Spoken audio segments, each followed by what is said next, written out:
Ladies and gentlemen, we're about to start the meeting. Can you all hear me? Can you hear me if I talk this far from the mic? No, bring it up closer to your Closer to my face if I can.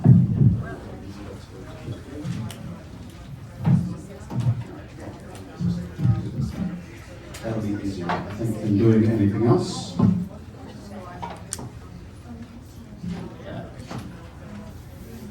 Okay, so good evening, everybody. GANYC members and treasured guests, as I think they kept calling us in Sicily. My name is Michael Morgenthau. I am the president of the Guides Association of New York City. Thank you all for joining us at our February membership meeting. Welcome to the Society of Illustrators. We're thrilled to be here, and we were scheduled to be here in June of 2020. But you all know what happened. So we're really excited to be back. My understanding is the FAM tour this afternoon was really terrific. This is one of the great kind of hidden gem cultural institutions here in the city, so we're really thrilled to be here. Before we do anything else, a few quick rules of the road. Number one, if you could all please silence your cell phones. Please silence your cell phones out of respect for all the people who are going to be speaking here today. And then we just have a couple of other kind of rules of the road, so to speak, as well. Everybody has a colored badge that they received when they checked in this morning, this evening.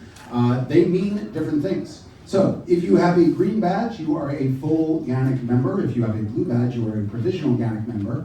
That means that you can ask questions, you can make comments as need be. The only thing we ask is when you are asking a question or making a comment, raise your hand. Someone will call on you if it's me or somebody else who's making a presentation. Stand up and identify yourself, please, okay? You're all tour guides, you should know how to do this. It's in our DNA, right? If you have a red badge, you are a guest. We're thrilled that you're here. However, we don't let you talk at the meeting. So if you do have any questions, please come up to us after the meeting. We're happy to address them at that point. Now, before we proceed with anything else, everybody has received a copy of the agenda. So right now, this is a call for new business. Anything that needs to be added or amended to the agenda. We have one small amendment. Delivering the Education Committee report tonight will be John Semlak, pinch hitting for Lena Mende. Yes, Cindy? Stand up. Oh, thank you. I just want to add something about the website, which is really nice, but it's... Well, you'll have a chance to add that when Emma gives her presentation. Yes. Okay. So, anything else? Okay. Approval of the minutes. A motion to approve the minutes? Motion to approve. Second? Second. All in favor? Aye. All right, the motion is approved. So, with that said, we are going to welcome our host tonight. So I'd like to call Lindsay Compton up to the front. She is the Director of Programs and Partnerships for the Society of Illustrators. Lindsay.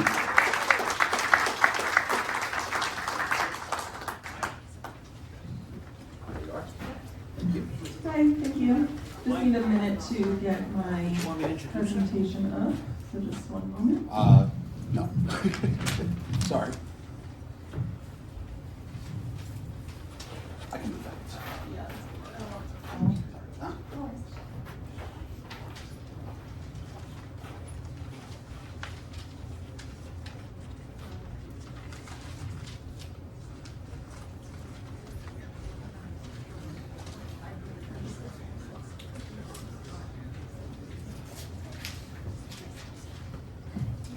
Arlen, I'm gonna need you, I think.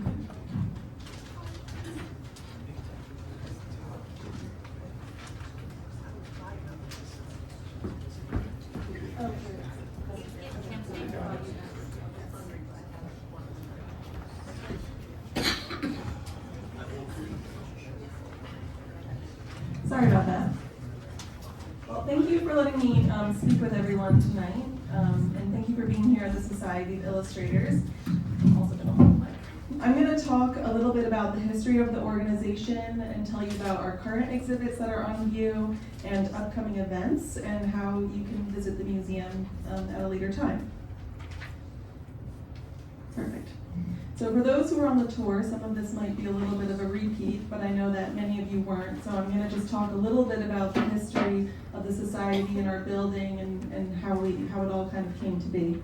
So on February 1st of 1901, 9 artists and 1 businessman founded the Society of Illustrators with the following credo: The object of the society shall be to promote generally the art of illustration and to hold exhibitions from time to time. This simple dictum has held true for over a century.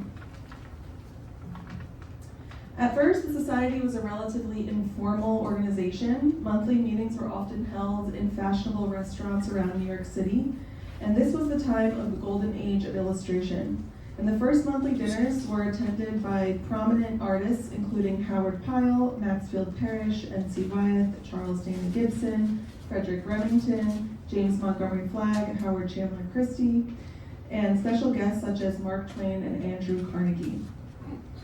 Shortly after its founding, the society opened its membership to women working in the field of illustration.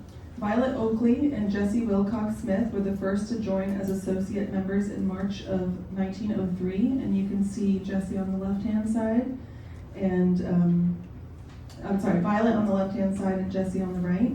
They were followed that April by Elizabeth Shippen Green, May Wilson Preston, and Florence Scoville Shin. Women were granted full membership in 1922, 2 years after the 19th Amendment was passed.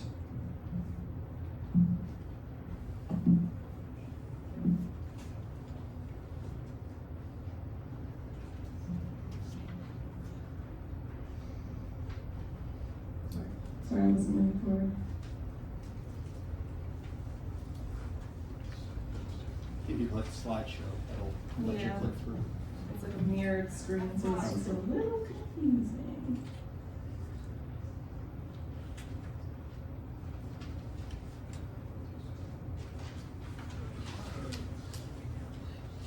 Hopefully this works moving forward. Sorry about that. Yeah, I'm pretty sure I'm good. So in the early 20s, through the auspices of member Watson Barrett, the Illustrator Show was performed at the Shubert Theater, the success of which prompted the Shubert family to purchase the rights for the skits of their own production of artists and models in 1923. By the end of the 30s, those funds allowed the society to acquire its present headquarters here at 128 East 63rd Street. The building was originally built in 1875 to be the carriage house of William P. Reed. Mr. Reed was J.P. Morgan's personal secretary, or attorney, as we would call the position today, and Mr. Reed's private residence was on 62nd Street near Fifth Avenue. Around 1920, the building was owned by two brothers who renovated the space into their living quarters, which holds true today. Many of our offices have bathrooms and kitchens, and some of you went around the building so you would see. But in August 1939, Wallace Morgan, assisted by Sport Ward, the architect, located and purchased our present headquarters for $33,000, which is about $700,000 in today's money. The facade of the building from the street to the third floor was eventually covered in blue cobalt glass. The door was also painted blue at the time. The membership considered opening a commercial restaurant on the ground floor, as you can see in the renderings here, to help defray expenses, but the plan was abandoned. In time, the blue glass was proved to be too expensive to maintain and was covered over.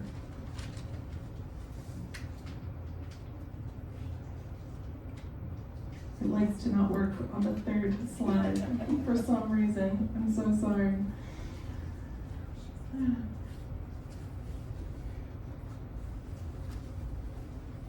Okay, we're back.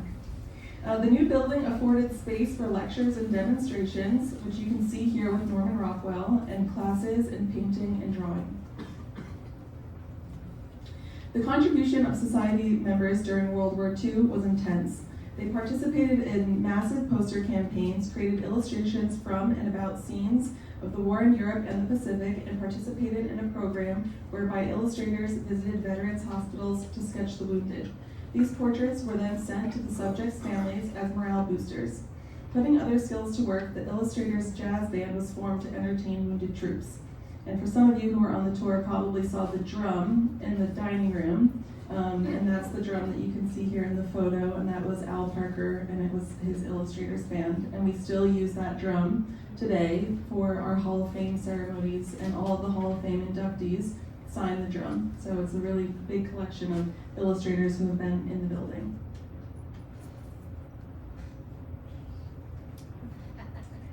This is not my computer, so I'm not sure why this is happening. We'll get there.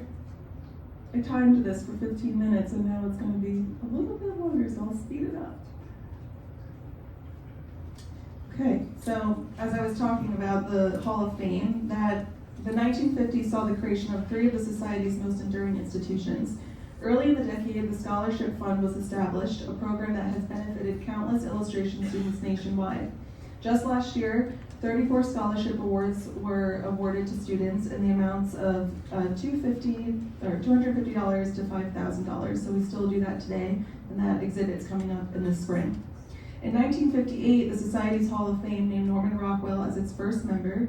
Selected annually by former presidents, this honor has been bestowed to over 150 artists, living and posthumously, for distinguished achievement in the art of illustration.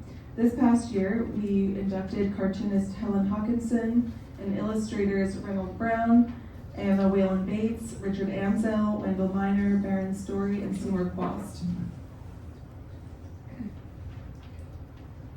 Oh boy. I'm just going to do it from here, maybe, just to save us some time, if that's okay with everybody. I'll just make it maybe a little bit bigger.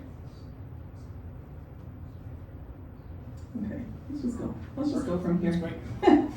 In 1959, members Bob Peake, Bradbury Thompson, and Stephen DeHannis, among others, juried the first annual exhibition that resulted in a show of 350 original artworks.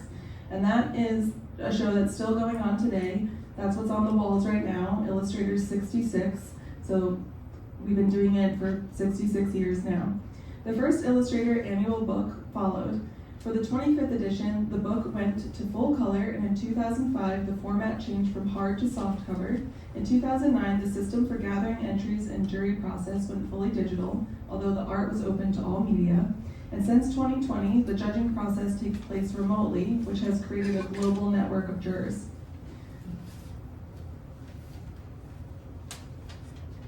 Important fact, especially for tonight's speaker, in 2012, the Museum of Comic and Cartoon Art transferred its assets to join the Society's Comic and Cartoon Holdings.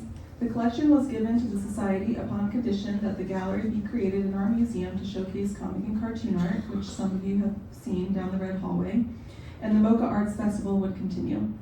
Mocha Arts Fest has since grown into one of the largest independent comic and cartoon art festivals nationwide, with over 500 exhibiting artists displaying their work, award-winning honorees speaking about their careers and artistic processes, and other featured artists conducting demos, lectures, and panels. Last year, we had nearly 9,000 people visit in just 2 days. The next Mocha Fest is going to take place March 16th and 17th at Metropolitan Pavilion, so that's an event that doesn't take place here. This was too big.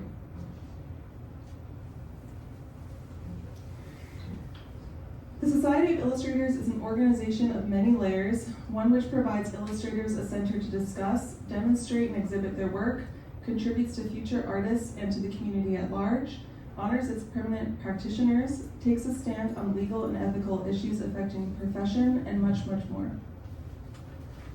Our mission today is to promote the art of illustration, to appreciate its history and evolving nature through exhibitions, lectures, and education, and to contribute the service of its members to the welfare of the community at large.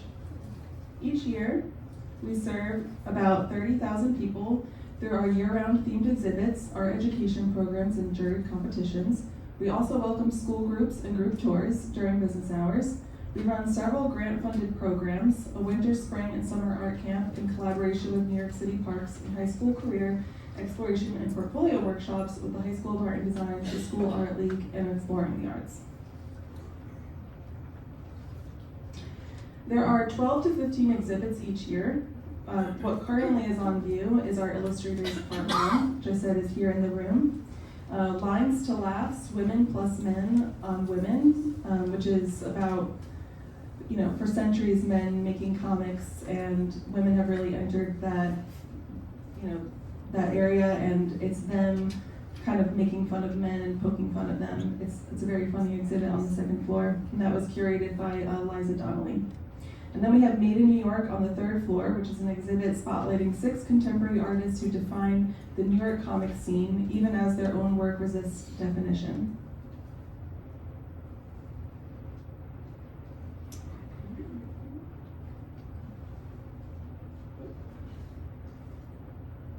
we go. Okay. New exhibits are coming up as well. We have the part 2 of this show, and we also have the student scholarship exhibit, and then we will also have New York Times bestselling artist and award-winning illustrator Tomara Haruka. In addition to our exhibits, we always have a very busy schedule of events. Even tonight, we have sketch night, so those happen every Wednesday from 6:30 to 8:30 in the dining room on the 3rd floor. It's open to artists of all different skill levels, and we alternate between nude figure drawing and costume figure drawing. The bar is open, and we occasionally have live music. We have a very exciting event happening on Friday, likely to maybe sell out. There's a few tickets, so if you're interested, you should jump on our website now. But it is with Carnegie Hall's citywide festival, Fall of the Weimar Republic, Dancing on the Precipice, and it's co-presented by the German consulate. And it's going to be with cartoonist Jason Lutz and illustrator Nora Krug. They'll discuss how Jason conceived, wrote, and drew a 550-page graphic novel about the city of Berlin between 1929 and 1933, a process which took him 22 years. On Saturday, we have a free virtual workshop online. It's for children ages 5 and up, but adults love to attend too. It's a monthly read aloud and workshop related to the wide range of materials and processes that illustrators use to create picture books. And this month it is with Cosby Cabrera.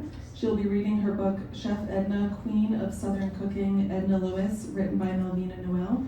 And it's, like I said, it's free to register, so you can check that out online too. On Wednesday, February 21st, we have Fair Square Comics publisher will be celebrating Black comic creators.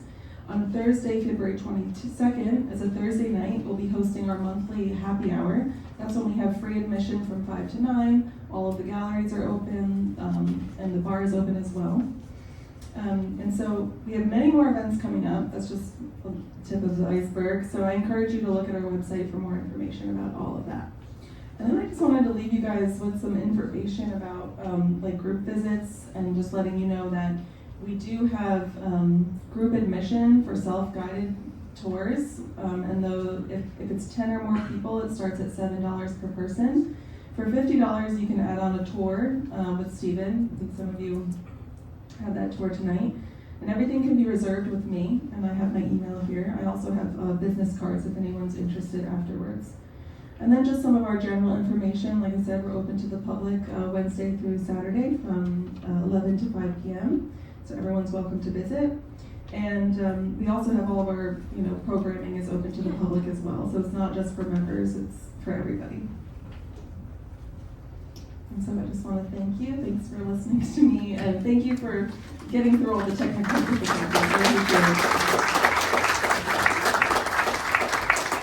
We probably have time for 1 or 2 questions for Lindsay, if anybody has questions. Anne? Computers seem to Has have. Ross Chast ever spoken here? Yes, often. She was here for the comic show on the 2nd floor. She was in conversation with Liza Donnelly, just a few weeks ago. Mm-hmm. Anyone else? Okay, great, thank you. Yes, and she might actually be at Mocha Fest, so keep your eye out on the schedule of the programming for Mocha Fest too. But thank you.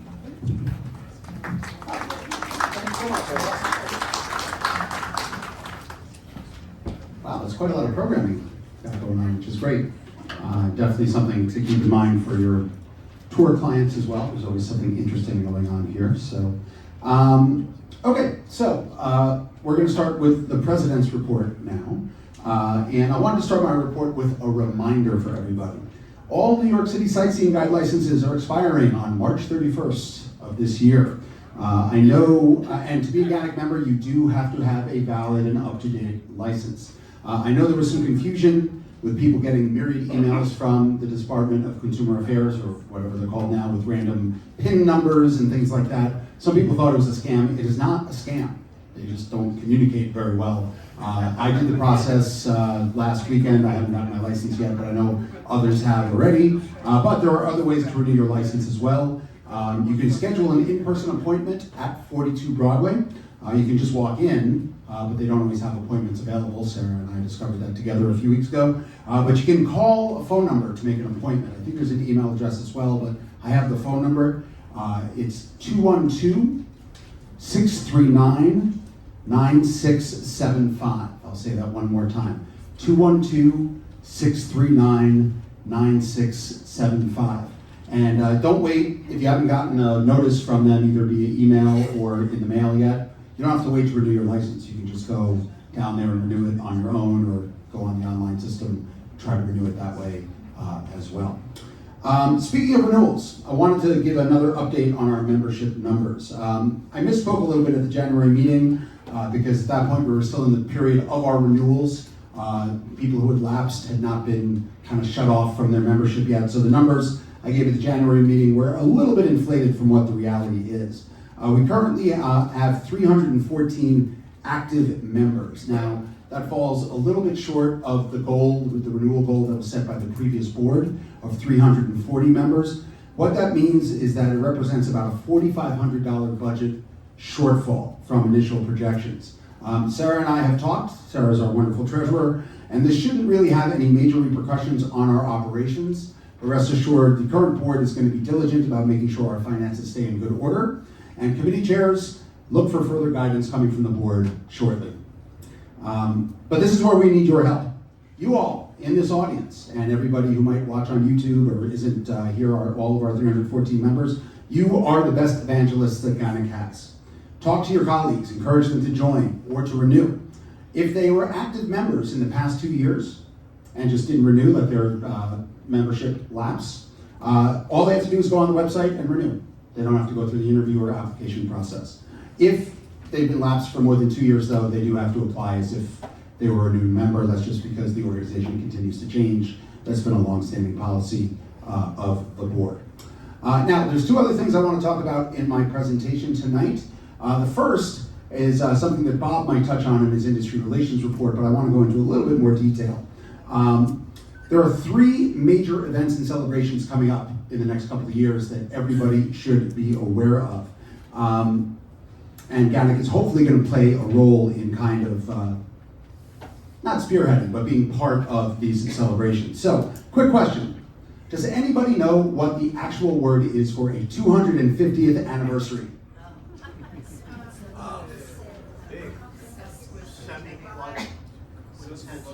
I think if we combined everybody's answers, we got the right answer, right? It is a semi-quincentennial. Mel was very close. There you go. All right. There are no prizes, but anyway. But you should all get used to that word because we're going to hear it a lot. Because the year 2026 is the semi-quincentennial of the United States of America. The 250th anniversary of the Declaration of Independence, and there are big plans afoot. Bob and I last week went to a kickoff meeting with NYCTC, New York City Tourism and Conventions, about planning for this. The major event is going to be another parade of tall ships, which we've had several of in our history, probably the most famous one for the 200th anniversary of our country. They are promising this one's going to be even bigger. So the ships are due to arrive July 3rd, 2026. The parade will be July 4th, and it's going to be a huge party with lots of potential partnerships and tour opportunities. They are also moving Fleet Week to correspond with this event that year. I know this is 2 years down the road, but it's worth getting it out there. So it's going to be a very busy summer because it's not only those 2 events, it's going to coincide with the World Cup being here in New York, the New York area as well. New York, well, MetLife Stadium out in Jersey, but the New York, New Jersey area is hosting 8 matches of the World Cup. I believe that's the most of any facility anywhere in North America, including the championship on July 19th, 2026. We think it's going to provide lots of opportunities for tours and DMC work, and we're hoping to work with the organizers and with NYCTC to make sure GANYC can market our guides as the world comes here for these matches. But before that, we have another big event coming up, one that might be nearer and dearer to all of our hearts, 2025, the 400th anniversary of the European founding of New York City. NYCTC is planning a huge marketing campaign for this, which is going to be announced at the IPW convention in May. In addition, New York City is putting together an official host committee, and at this meeting, I spoke to a woman named Megan Brown, who's the Director of External Affairs for City Hall, to implore her that GANYC needs to be on this planning committee. making the case that other than NYCTC, we are the tourism organization that touches every corner of the city. So we need to be involved in this process, so stay tuned for that. Lots more information coming, but it's something that we should all start thinking about and planning for in our personal tours, and also to see how GANYC can get involved as well. Now, last but not least, I want to talk to you a little bit about my experience at the WFTGA convention in Sicily, which just concluded a couple of weeks ago. For those of you who are not familiar, WFTGA stands for the World Federation of Tourist Guide Associations. Say that 5 times fast. It'd be really hard when they have their semi-quintennial to go along with that. But I was proud to represent GANYC as a delegate at the 20th WFTGA convention in beautiful Siracusa, Sicily, in January. There were 265 attendees from 46 different countries all around the globe. This was my 3rd WFTGA convention. It's truly an amazing event. You get to know and network with colleagues from all around the world. As a delegate, I attended 3 long meetings, as did Michael Dillinger, and Emma was in a couple of those as well, which went over WFTGA policies and procedures, and also included voting on the incoming executive board and the location for the next convention in 2026. Even though we have 3 delegates from the United States of America, we only get 1 vote, but myself, Michael, and Jim Carr, the DC Guild president, were pretty much in agreement on votes that we had to make. Each country issued a report, and the main themes of those touched on 3 themes: over-tourism and sustainable tourism, training and education, and the regulation of unlicensed tour guides. On this last issue, I connected and had a conversation with Louis Trudel, I believe I'm pronouncing his name right, the president of the Montreal Professional Tour Guide Association. They've had some success, believe it or not, in getting Montreal to crack down on illegal guides there. So we are going to look to have a dialogue moving forward so we could share resources and maybe learn from what they did. My understanding, it kind of started with a fire in an Airbnb that kind of got a lot of press attention. I'm not advocating for us to start a fire at an Airbnb, but, you know, things happen. Exactly, thank you. So we'll continue to kind of keep this dialogue going. You said that, I didn't. Okay, number 2, many of you might have already received this, but if you did not, at the membership desk, there are little blue cards that are called culture cards. These are cards that are issued by the WFTGA that give licensed tour guides free or discounted admission at their partner attractions around the world. I believe there are 70 listed on the WFTGA website right now. This card is good for 1 year because starting next year, they're hoping to transition to a digital program for the culture card with QR codes and things like that. And as they were making this presentation, I said, wow, that might be something we could use to revamp our industry partner program. So we'll kind of see how they do with that, and maybe we can kind of build on what they're doing there. I want to talk about a couple of the presentations that I was able to see there. One of the keynotes was a woman named Valerie Higgins. She's the program director for Sustainable Cultural Heritage at the American University in Rome. And she really delved into the issue of over-tourism and sustainable tourism. She decried the rise of Instagram travel, as I'm sure many of you feel the same way, and said one possible way to limit this is actually good news for us as tour guides, is for these attractions and heritage sites to hire more tour guides and make heritage sites accessible only with organized tours. The theory being that it's harder for a person on an organized tour to break away and climb walls, vandalize sites, and put themselves in harm's way, all for that perfect Instagram shot. In addition, another solution she proposed is for us as guides to move a little bit away from leading tours at these heritage sites and focus more on what's called the spirit of place, focusing more on people and less on monuments, and encourage our guests to stay longer in a destination in order to really showcase these things.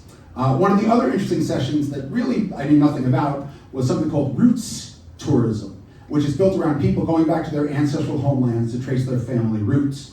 Now, I know here in New York, many of us lead immigration-themed tours on the Lower East Side or elsewhere, but this really seemed to take it to another level, really diving into people's family history and researching for them and really connecting them to their past. So I think that's something that those of us who do those types of tours can keep in mind, and I'm very happy to share the resources from that talk with anybody who is interested.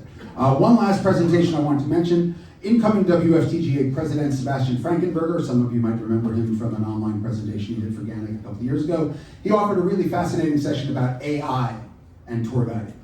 He touched on how AI can impact every part of our jobs, but that we shouldn't fear it. We should embrace it. And here's just a few examples. Using AI to create and research tour routes. It's a lot faster than doing multiple Google searches. Using AI to connect with tour guests, and one example he gave was if you know you have a group, say, coming from Argentina, use ChatGPT to find connections between Buenos Aires and New York City to kind of connect yourselves to your tour guests. There are all sorts of AI video programs like InVideo where you can create short videos to promote your tours without hours and hours of effort. And you can also use ChatGPT and other programs to create automatic responses for reviews, both positive and negative. And they can be custom tailor-made for different types of reviews as well. That's just a tip of the iceberg. And this is such an emerging technology and one that we really have to start to embrace to survive. In the coming months, I'd like GANYC to start working on using AI to improve our operations and also to look for ways to develop PDPs and other training mechanisms to prepare all of us to take advantage of this technology moving forward. Now, just a couple of quick words about the conference itself, or the convention itself. One of the great opportunities for attending it is going on the tours, both during the convention itself, plus the pre- and post-tour conventions that are offered. If you're considering going to the 2026 convention, which I'll touch on in a minute, I'd strongly suggest doing at least one of those tours, but you should keep something in mind. This is group travel at its best and at its worst. You get to see a lot of things with easy access and transport to various sites and activities, but you don't have the freedom of traveling on your own. On the post tour, for example, this year, almost the entire tour in Sicily was dedicated to just different archaeological ruins, which were fascinating, but there was a little bit of ruin fatigue by day 3. And it would have been nice, in my opinion, to have a little bit more mix of exploring towns and getting a little more look at modern Sicily, just my personal opinion. There were 5 buses on the pre-tour and 4 buses on the post-tour. That led to some chaotic moments, but that's just something you should be prepared for if you decide to take those tours. So it's not necessarily for everyone, but you do get to see a lot, and it's during these tours that sometimes you have a chance to really connect with the guides from around the world at the convention. Sometimes it's a little too hectic and busy to do that. So with that, it's the perfect transition to the 2026 convention. A lot of you have probably seen the announcement online. It's going to be held in Fukuoka, Japan, which is really great. The tentative dates are February 5th to the 13th. That is always subject to change as they start to develop their program. We know that well from when we put our bid in 2017. I'm just planting the seed right now. We would love to see a larger New York City presence in 2026. This year, we only had 5 GANYC members at the WFTGA in Sicily, and 2 of them are based in Washington, D.C. So in theory, in reality, we really had 3 hardcore GANYC members there. I would never tell anybody how to spend their money, but of the 55 Americans that attended the convention, or U.S. residents, I should say, not to anger our Canadian friends, the vast majority were from Washington, D.C. And it gets noticed, right? If we want to have a place on the world stage, it helps if we have presence at these events, and they can be beneficial for you from a professional standpoint as well, as I just talked about some of those programs. So we'll keep you updated as more information comes out, but start planning. How cool it would be to go to Japan altogether. It'd be a lot of fun. And last, to wrap things up, I just want to congratulate the new executive board of the WFTGA, who's going to be leading, they'll be leading the organization for the next 2 years. The president is Sebastian Frankenberger, who I mentioned before, from Austria. The treasurer is a gentleman by the name of Juan Ignacio Vasquez from Spain. And then they have 5 members at large. They kind of decide internally who takes which role. Cristina Leal from Portugal, Viola Lewis from Scotland, James Saunders from Canada, Ivana Kurovica, I'm sure I mangled that name, from Serbia, and Calliope Panu from Greece. And we're enthusiastic that they're going to keep moving the WFTGA forward and kind of being a touchstone, a real the leaders for the worldwide tourist guide industry. So with that, that is the end of my president's report. Before we keep moving on, does anybody have any questions for me? Yes, Cindy, stand up please. Just a quick one, because do you know how large the DC, what their membership is compared to ours? Great question. The question was, how big is the DC membership compared to ours? I believe they are just a little bit shy of 400 members at the moment. So they are a little bit bigger than us. Before COVID, we had almost pulled even with them, but I think they had a little bit less attrition than we did during COVID. Michael? Yeah, I just want to say that before you made the corrective, that last figure gave of like 350, we were ahead of Washington on that one. Oh, okay. Yeah. Do you know the number for DC? There were 340 or Oh, okay. 330 something. Okay, I thought they were a little bit bigger, but you would know better than I would as president of the NFTGA. I saw Kit had your hand up. Kit Garrett, would you post on the GANYC website in the documents section the notes that you took at the conference so we can quietly go through it on our own pace? Yeah, so Kit asked, can I post my notes from the conference at the on the GANYC website, the documents page? I will certainly do that.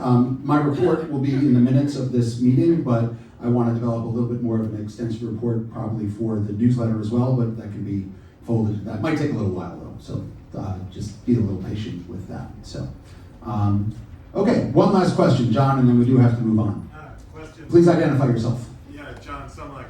I attended the previous one in Tbilisi, and just a little promotion on going. I wish I had gone, but you know, one thing that I think I know that the tours that you went on were very chaotic, but I think one thing that I think is a real plus of attending this event is that you are really given access to attractions and things that you would never get if you just went there on your own and booked things on your own and stuff like that. I mean, just imagine if you visited New York or somebody visited New York and you were toured around the city by the best GANYC members. You know, like that's kind of what you get, and you know they often arrange. So I mean, it is really an incredible experience. That's great, thank you, John. And you were in Tbilisi. That was the only WTJ. Yeah, unfortunately. Yeah, our tour guides in Sicily were amazing and really generous with their time and extremely informative and entertaining. So yeah, it's another opportunity to take lots of tours and learn from them both informationally and procedurally, for lack of a better term. So okay, great. Well, thank you so much, my friends. Let's keep moving on. Next, we have a couple of industry partners who would like to address us. So first, I'm going to call up Libby Corton-Apicella. Is Libby here? Ah, Libby, good to see you. You made it from Virginia. So come on up, Libby, from Azalea Restaurants. Check them all the way up. Yeah. There you go. Please don't tell our chef at Azalea that I took one of his celery bites here today.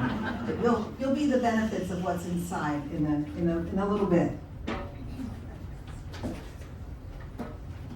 It's great to see all of you, and some of you I know, some of you I'm going to be getting to know. We're really happy to be an industry partner with GANYC. As I thought about what to say, and I don't normally have to speak from notes, the list kept getting longer and longer and longer of information that I wanted to share with you. First of all, it's to say thank you, because we're celebrating a 20-year anniversary this year. And not many restaurants, I think, in New York can say that. And it all of a sudden hit, 20 years, it went by very quickly. But thank you to all of you and all of your support to us. For those of you who haven't been to Azalea yet, we're going to get you there.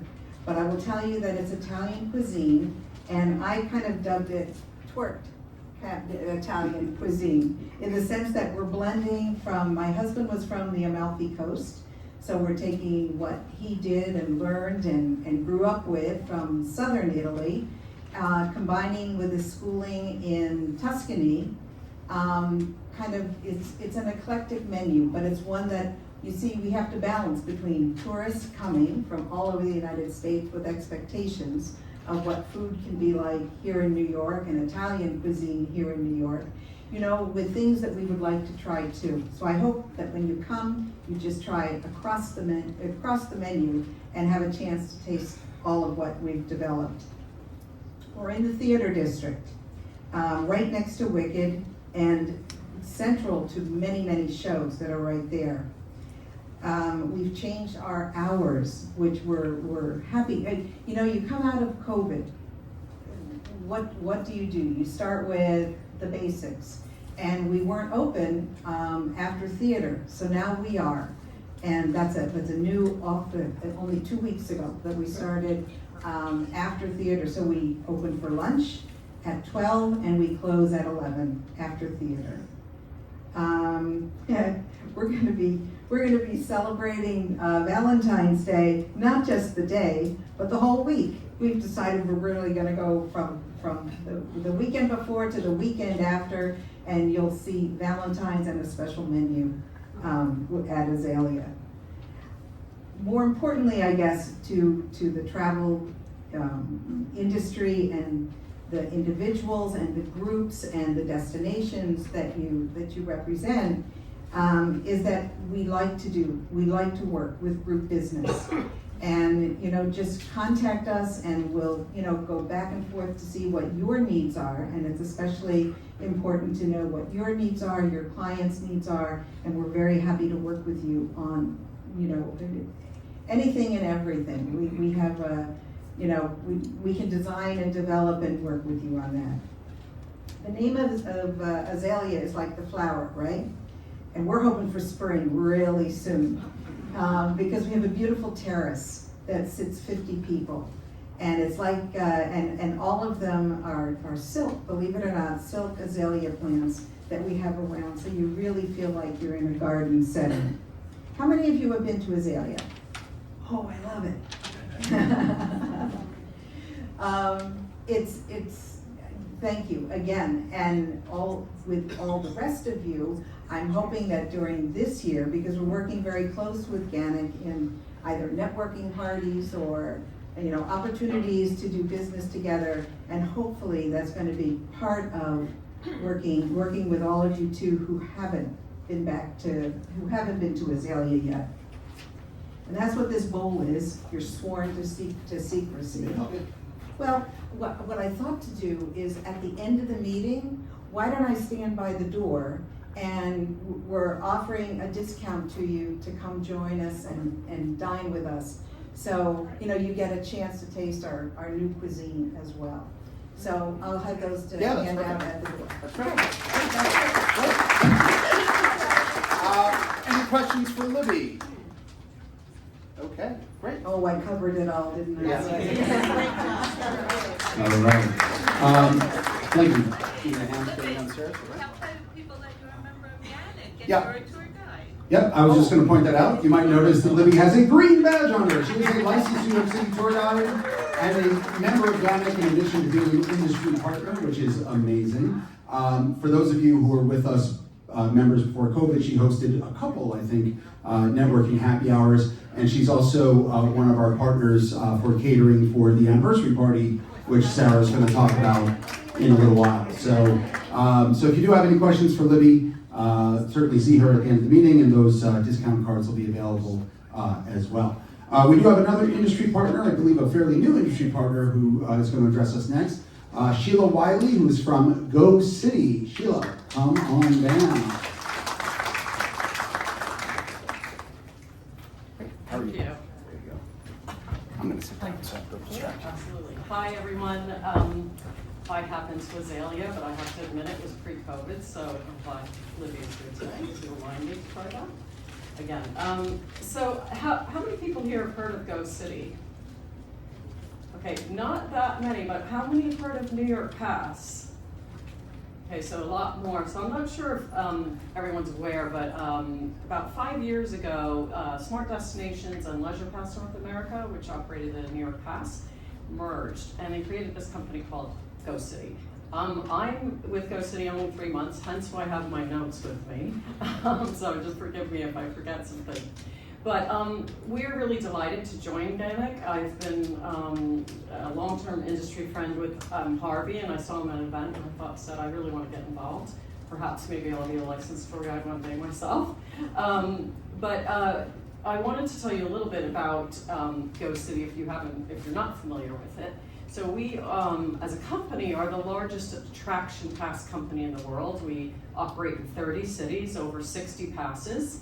In New York, we have two products. One is called the New York Pass, or our all-inclusive pass, which includes 108 and counting attractions in New York City, including 4 of the observation decks and the Empire State Building. That pass is a flat rate from $150, and on up, and people pay for it by the day. So if they can see 108 attractions in one day, they're getting a great value. But they do save up to 50% on the attractions by putting them all into this one digital pass. The other option is called the Explorer Pass, and that's a choice pass. So for the Explorer Pass, people can choose 2, 3, 4, 5, 7, or 10 different attractions, and they have up to 60 days to use it.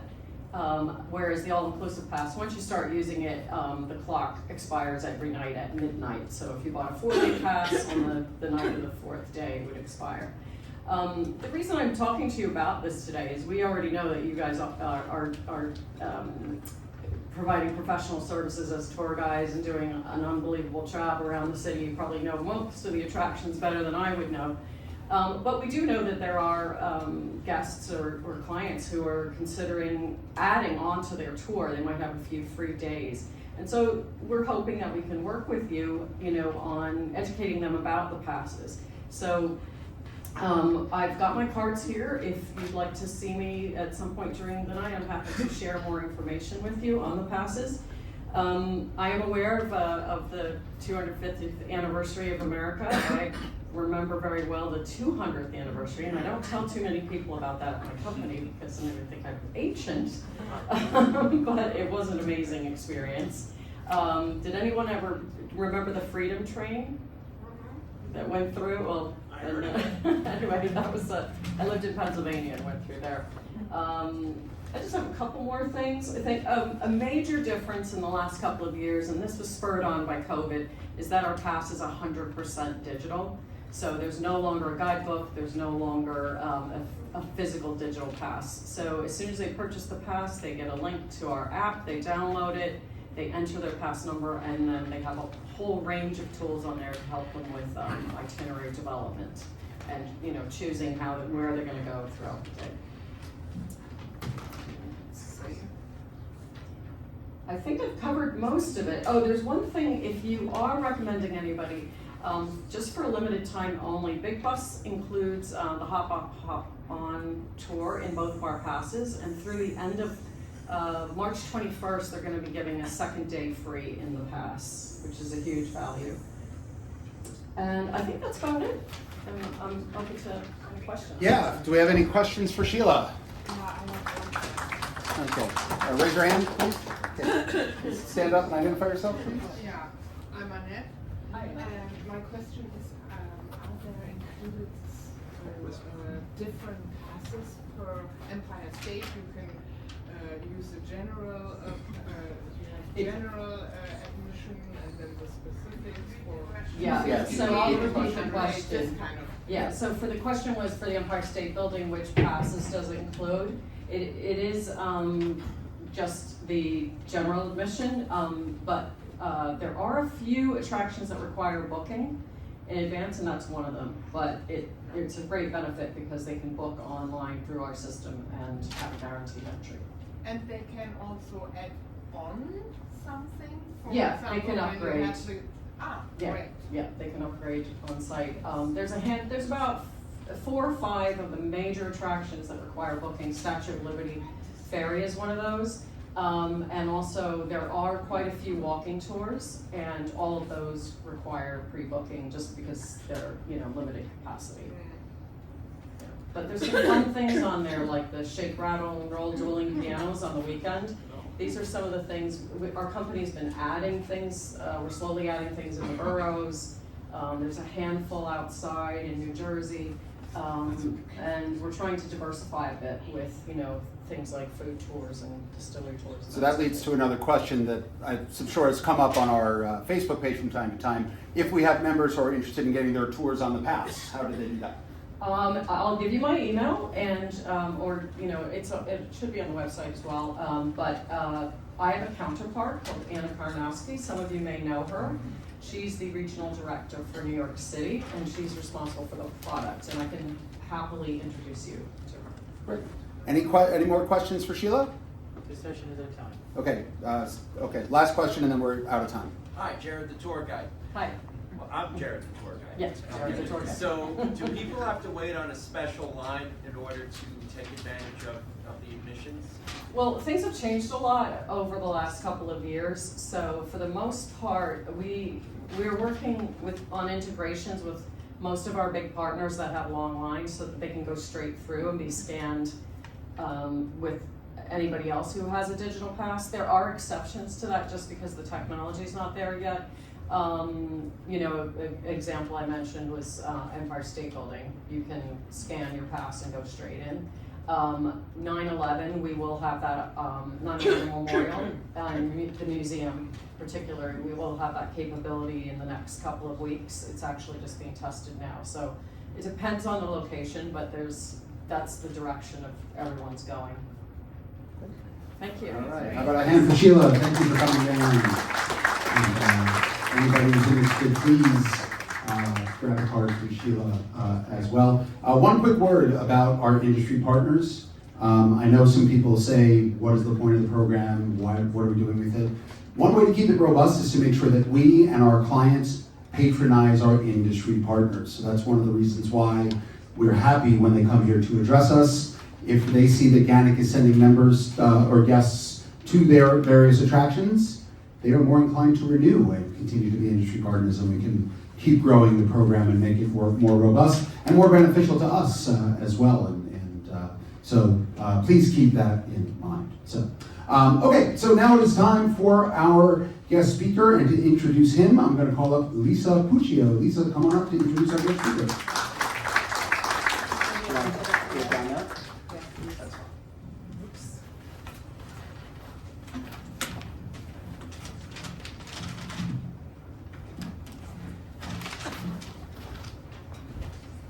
I take great pleasure in introducing tonight's guest speaker, ARLEN SCHUMER.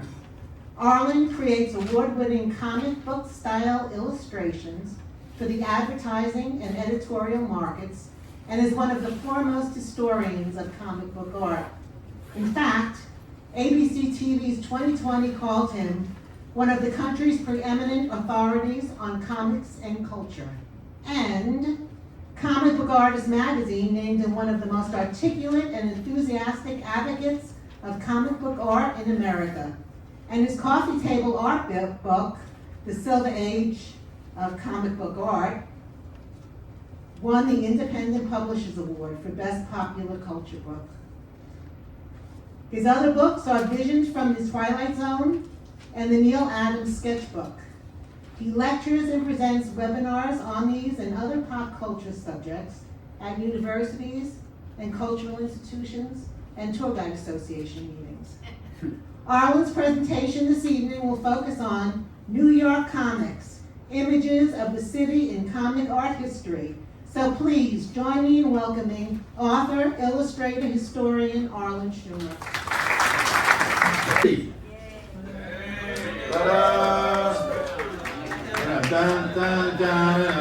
Yeah, so New York City has always been a, why are you raising your hand? Anyway, New York City has always played a part in comic book history, even if it was thinly disguised versions of New York, like Metropolis for Superman or Batman's Gotham City. And then as we move past the 1940s into the later part of the 40s, you have New Yorker Will Eisner showing you his version of New York City that he called Central City. As we move into the 60s, you've got Marvel Comics, Steve Ditko, the New York-based artist that created Spider-Man along with Stan Lee and his version of New York. Also in the 60s at Marvel Comics, you had Jack Kirby doing his version of New York. Jack Kirby's real name, Yaakov Kurtzberg, from the Lower East Side. Changed his name to Jack Kirby like a lot of American Jews. Later in the 60s, you had Jim Steranko, one of the great Marvel Comics artists. This kind of looks like up by the UN, I think, he used for his reference. Then you have the great realism of Neil Adams, one of the greatest comic book artists of all time, influenced a whole generation, like the 1970s artist who came after him, Frank Miller, who did Daredevil and The Dark Knight. We're going to talk about that, but also used New York City as a prime location. As we get to the 80s, we get into the New York-based independent artists. And that would be Ben Catcher of Julius Knipple, or Nipple, I don't know how to pronounce that, a real estate photographer.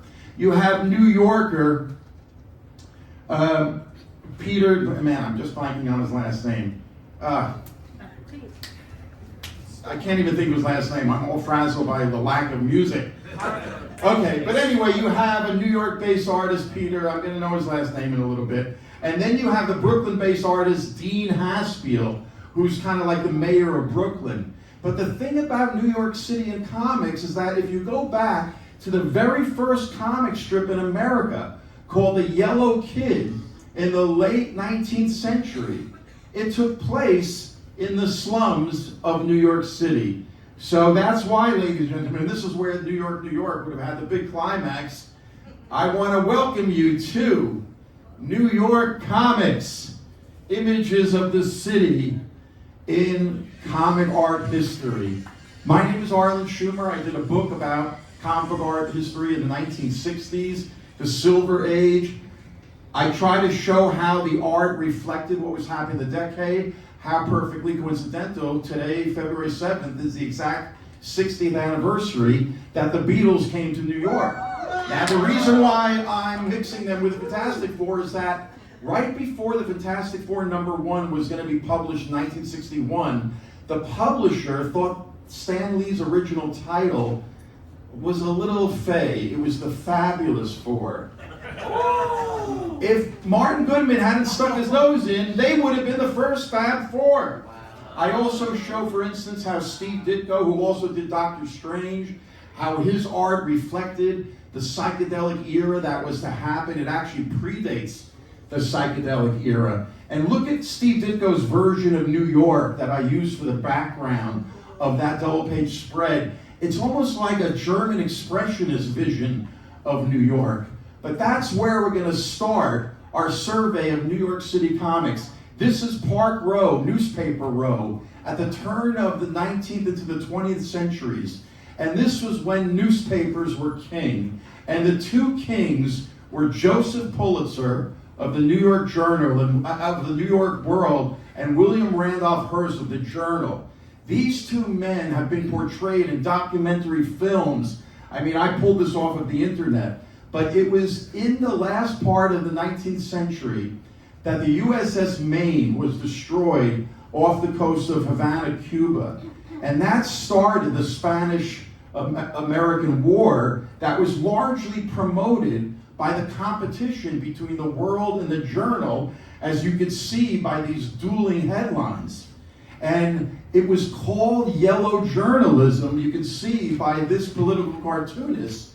He was actually working with an editor of one of the lesser papers that was so upset by the sensationalism that Pulitzer and Hearst were doing that he used this character that was popular called the Yellow Kid.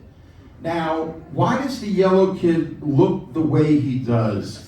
If you look at one of the very first strips with the Yellow Kid, you can see that the strip was taken right from the New York City tenements of the time, filthy, dirty, with immigrant children.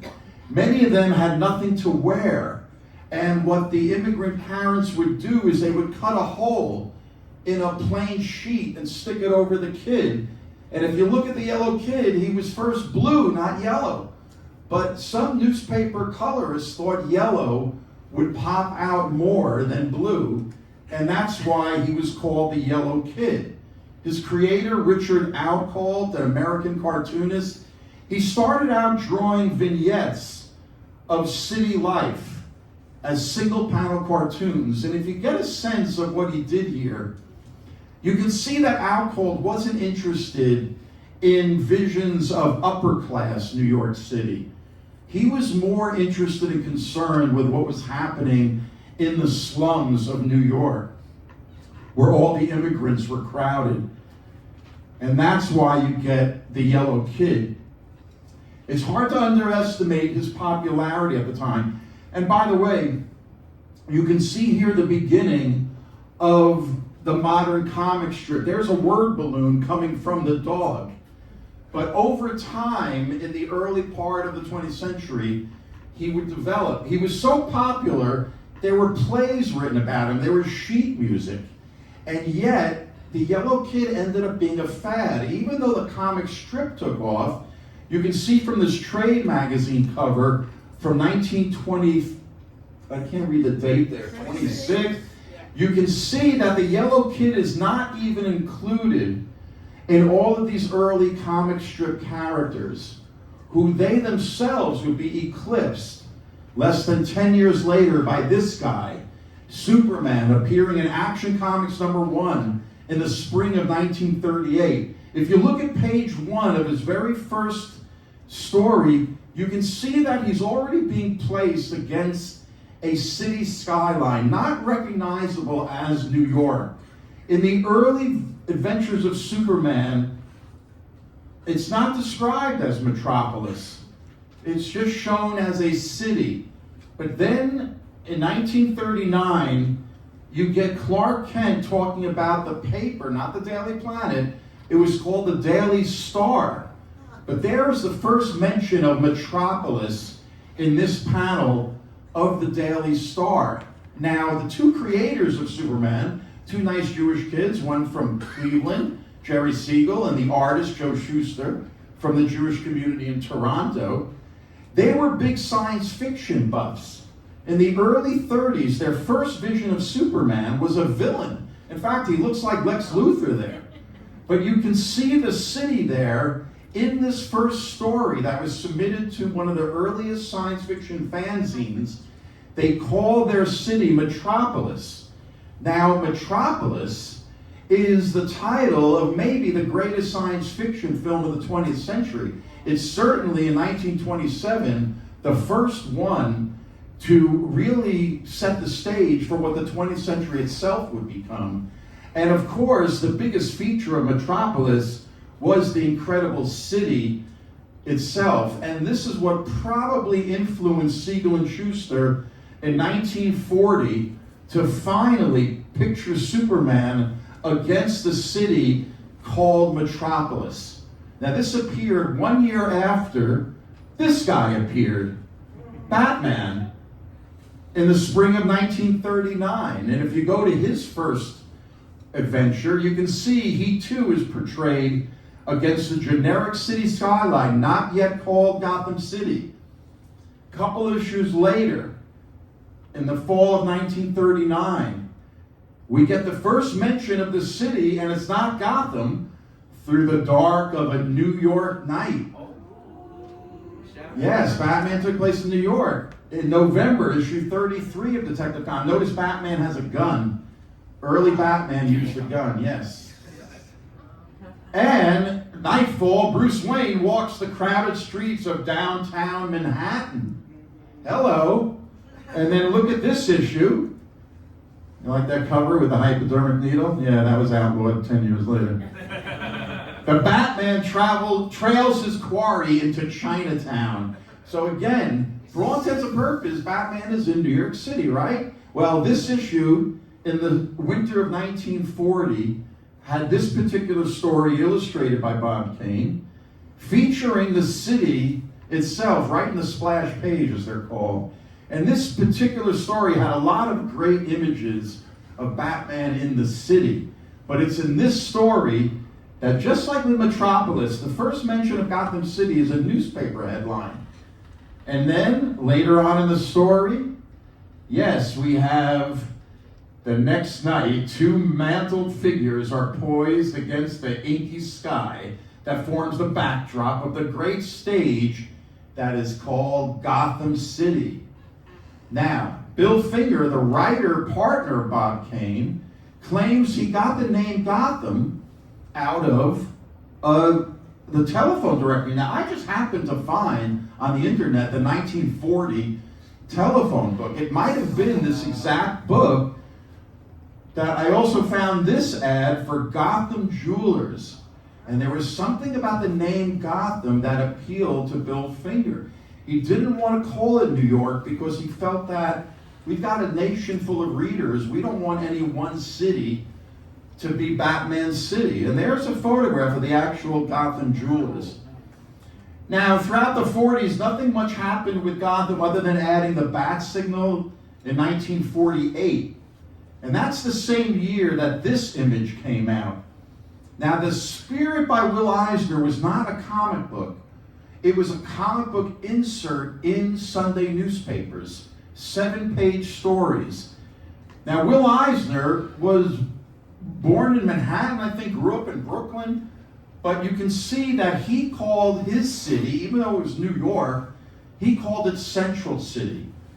Now, The Spirit, if you could tell by this image, was really film noir on paper, appearing in the 40s, just when film noir was happening in cinema.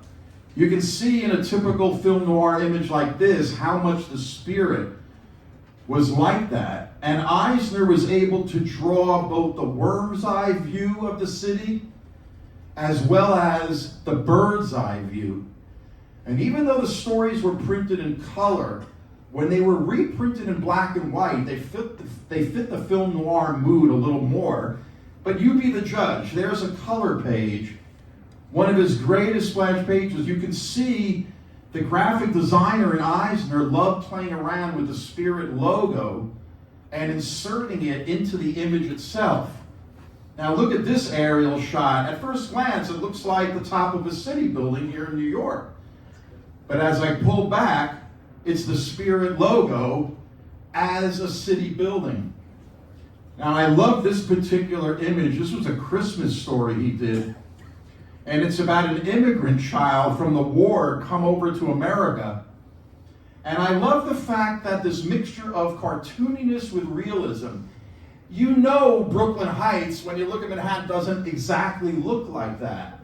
But it's got the feeling of Brooklyn Heights. It's got the feeling of looking over Manhattan. And Eisner in his stories, notice the Spirit lettering in that little city sliver. His stories centered around not so much the Spirit, who was like a detective, but these little guys that populated the city itself. This particular story was called 10 Minutes, about the last 10 minutes in the life of a small town hood. And then there's the 1948 story of Gerhard Schnabel, the man who always wanted to fly. He loses his job, his wife leaves him, and he decides here that he's going to jump off this building and fly, and then people will notice him, and his life will have meaning. So look at this incredible drawing Eisner gives us. As Robert Crumb, the great cartoonist, said, it's only lines on paper, folks. And yet, in this combination of realism and cartooniness, you get the feeling of depth, you get the feeling of height, you get the feeling of falling, only with line work by Will Eisner. And then you turn the page, and this is the first use of photography in comic books themselves in 1948. And look at how he uses the captions to be like fluttering to get the feeling of flying. And that's the greatness of Will Eisner. Now, in a month from now, I believe the Society is going to have some Will Eisner events. Every year, the estate has Will Eisner Week. And if there was time, I'd do a whole lecture just on the graphic greatness of Will Eisner's Spirit. So if we can't do it this year, Lindsay, we're going to do it next year. That's Lindsay back there. Anyway, we move into the 50s. I thought this image really sums up what the 50s were about. Speed, the car, space, and action and motion. Well, somebody up at DC Comics in 1955 decided to take one of their old superheroes who hadn't been published since 1951, which was, from 1955's point of view, an eternity ago. And they said, remember the Flash, the guy that could run fast? What if we bring him back, but in a whole different costume, in a whole different identity? What we now call a pop culture reboot. The Flash in 1956 is the first reboot in American popular culture, and it kicked off the era of the new superheroes of the 60s, as opposed to the superheroes of the 1930s and 40s. Now, the artist who drew the Flash was a New Yorker raised in Brooklyn, named Carmine Infantino. Now, folks, what are the odds that an Italian named Carmine, which means red, would end up drawing the most identifiable red-suited superhero? Boy, tough crowd. Tough crowd, tough crowd. But in addition to his visions of speed, the reason why I'm showing you the Flash is that Infantino had a great way of showing the city.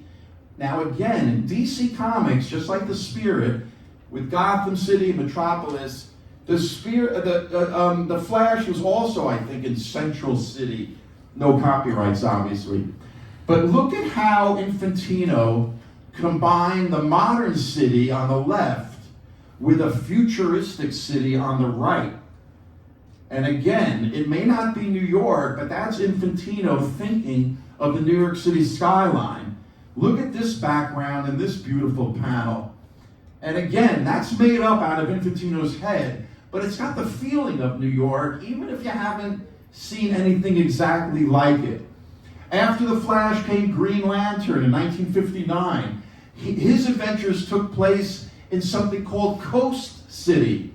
But come on, that's Lower Manhattan. And then Hawkman in 1961, the artist, Joe Kubert, lives in New Jersey. No wonder, because that looks like Hawkman's fighting by the Lincoln Tunnel. But of course, it wasn't New York City and it wasn't the Lincoln Tunnel.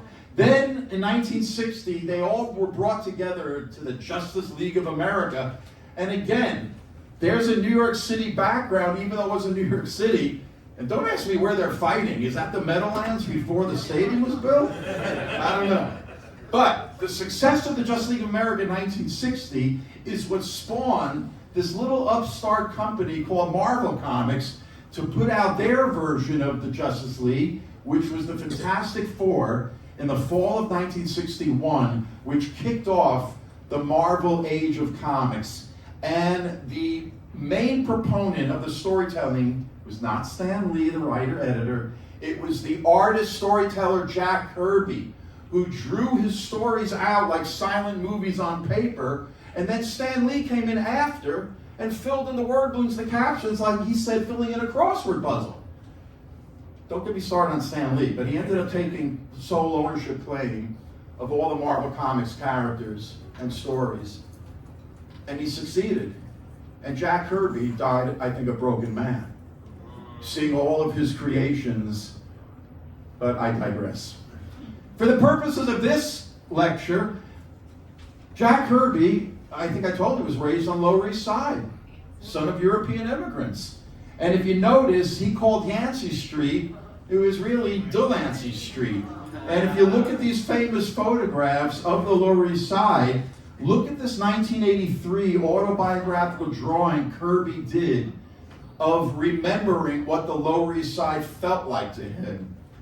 And that's why when he drew the Fantastic Four in the 60s and had the Thing balancing a tenement building on his shoulders, it felt real, it felt correct, because Kirby lived every brick in these buildings that he would draw throughout the 60s of Marvel Comics.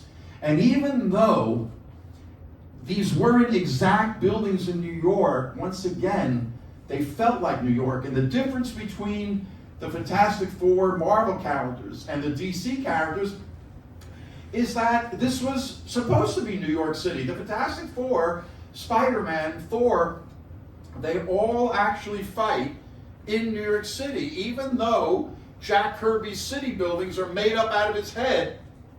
There's his character, the Silver Surfer, by the way. You can see that it's got the feeling of New York City. Now, a lot of people don't realize that in 1962, Kirby co-created with Steve Ditko Spider-Man, and he drew the first cover that Ditko only inked in India ink. But Steve Ditko is the man responsible for the Spider-ness of Spider-Man. What you all know and love about Spider-Man would not have happened without Steve Ditko.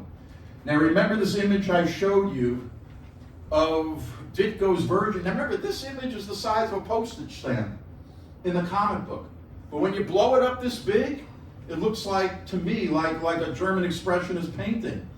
And that's how Ditko would use the city very dramatically in silhouette like this, or to really show Spider-Man's loneliness, the fact that he was an outcast, that he was not beloved like the DC Comics superheroes. But at the same time, Ditko would use the city as a backdrop for so much of Spider-Man's greatest action scenes. The swinging above the city with the web. All these buildings are made up, and yet they feel and look real. Look at that beautiful lighting. Same kind of lighting you see in this image of Ditko's other great character, Dr. Strange, who actually operated and lived out of a Greenwich Village mansion. Now, fans of Spider-Man are still scouring Greenwich Village looking for this mansion. The closest we could come to it was an old synagogue on the Lower East Side on Rivington Street, or as my grandmother would pronounce it, Rivington. But there it is in black and white, and there it is in color. It was a Jewish synagogue. It's been remodeled. It was fallen into disrepair. I'm not sure where it's at these days, but that's the closest thing that maybe Ditko had in mind when he came up with the Greenwich Village mansion. There's a great image of Dr. Strange when he teamed up with Spider-Man. Whenever Ditko would draw Spider-Man in the city, it was always this great stylization of the city with either the Hudson River, I don't know if that's the East River, that looks more like the Hudson. But again, very stylized and yet identifiable as New York City. Now, it wasn't until a couple of years later in the 60s that you get Jim Steranko coming on the scene in 1968 at the height of the psychedelic movement and giving us images of New York City using photography, using Xeroxes, using multimedia in a way that had never been used in comics. Look at this Times Square setting he used with a photo collage. And look at Nick Fury's swank madman-like apartment, right? Look at the piece of op art on the left, and then you get an actual photograph of New York City that Steranko pasted down in those window panels. Here's an actual better New York City photograph on this psychedelic page of Nick Fury, Agent of S.H.I.E.L.D. And then there's that double page spread I showed you earlier that to me looks like up by the United Nations somewhere in this dramatic Captain America double page spread. A year later, in 1970, you get Neil Adams drawing Green Lantern. Now remember, he was supposed to be patrolling Coast City. Well, that looks like Park Avenue South to me, and Neil Adams is a New Yorker. Now look at this great story involving Green Lantern's partner, Green Arrow, the Archer. Look at him walking down this street in New York City somewhere. Again, that looks like the Upper West Side, maybe. He comes upon a gang of hoodlums, toughs, who start to physically attack him.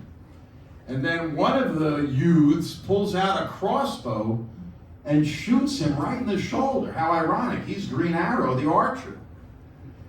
Now notice in these next couple of panels, Neil Adams, the storyteller, is giving you a little tour of New York City, circa 1970, 71.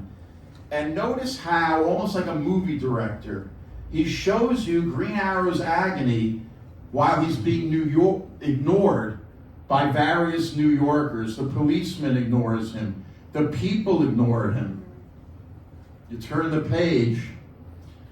The taxi driver ignores him. He staggers into the hospital, and of course they want to see his insurance, and he goes, "Isn't modern civilization wonderful?" as he collapses. In 1972, Neil Adams drew this incredible story called What Can One Man Do? That was actually written by a PhD candidate, and he sent it into DC Comics, and Neil Adams loved it, and he drew it. It's about Green Arrow coming upon a riot in the black neighborhood of Coast City. And notice the black kid gets shot. Adams' acuity with realism, you don't have to see the bullet going in his head. You can feel it.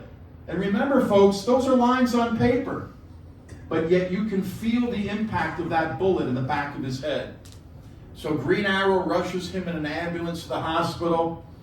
And the writer quotes Hemingway's A Farewell to Arms, and I'm going to try to do this from memory, but sometimes the world breaks those, and sometimes it breaks the very innocent, the very gentle, and the very brave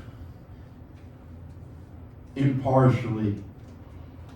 And look at how he used a distressed Xerox photograph of a tenement building in back of Greenhouse Head. And folks, if you think it's hard drawing a man crying, try drawing a man wearing a mask crying. Adams also is the greatest living, or was until he passed away in 2022, Batman artist. And again, even though Batman took place in Gotham City, you can't tell me that that's not Manhattan below Batman and Man-Bat's legs there. And then here's another great Park Avenue South shot from 1973, one of the greatest single Joker stories ever told. That particular summer, the great horror comics artist who co-created Swamp Thing, Bernie Wrightson, teamed up Swamp Thing with Batman. And there's one particular panel that comic book aficionados are still drooling over 50 years later. Not only for the great way Batman's cape is billowing, but we love that little city landscape, very stylized in the background. Other artists who worked with Neal Adams would draw significant stories in the late 70s that dealt with, again, it might be called Gotham City, but it's New York City. In 1978, a great artist came on the scene named Marshall Rogers, who had an architectural background. And you can see that in his great stories with Batman that he did.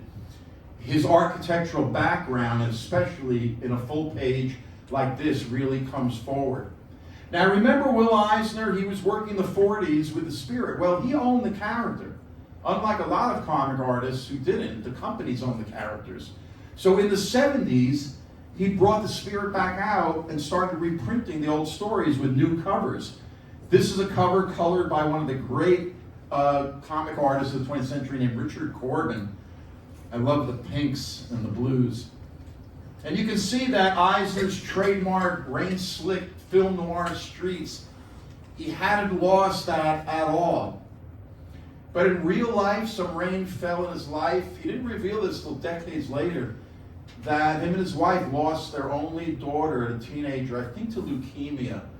So in 1978, and remember, we didn't know this at the time, he cathartically channels that grief into what's considered the first modern graphic novel, A Contract with God. It's not really a novel, it's actually a collection of short stories. Like one of them about Rabbi Frimmy Hirsch, who comes home in the rain after having buried Rachel, his daughter. And remember, folks, we didn't find out till decades later that this was Eisner talking about his own daughter.